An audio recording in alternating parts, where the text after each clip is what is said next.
સીતારામ બધાયની. તો અમે આ બદામ વાવ્યા હતા ને, એ બદામ જવો ઉગેગા, આમાંથી પાંદડા ફૂટેગા. તો આણી અમે બદામ છે ને, આ બદામ એની એક રાત પલારે ને રાખ્યા હતા પાણીમાં.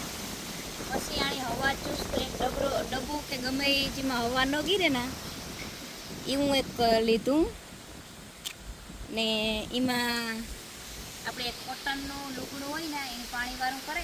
પછી આને એક બીજી રાખ્યા હોય ને આ બીની એની કોટનના લુગડામાં મૂકે. પછી હવા ચુસ્ત ગમે એ ડબ્બો હોય ને એમાં પેક કરે ને ફ્રીજમાં 15 દી રાખ્યા. 15 દી રાખ્યા ને એટલે આમાંથી પછી પૂતા નીકળ્યા પાડુના. એ પછી આવો એક ગ્લાસ લીધો, એમાં માટી ભરે અને એમાં અહીંની ખોડે દીધા. જે કૂટો નીકળે ને એની આમાં અંદર ખોડે દીધા. પછી આની ફ્રીજની બાલ મૂક્યા ટાઢા વાતાવરણમાં. ત્યાં થોડું થોડું પાણી નાખી રાખ્યું. તો અઠવાડિયું થયું ને તો આ બધા પાંદડા જવા નીકળ્યા.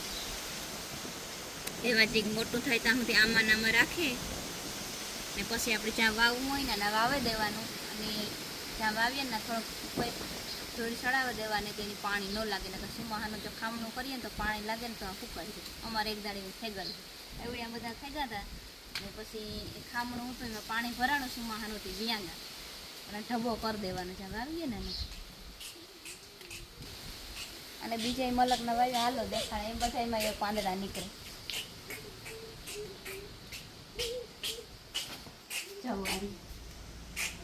જો આમાંય પાંદડા નીકળે, આમાંય પાંદડા નીકળે, બધાયમાં પાંદડા આમાંય નીકળે, બધાયમાં નીકળે.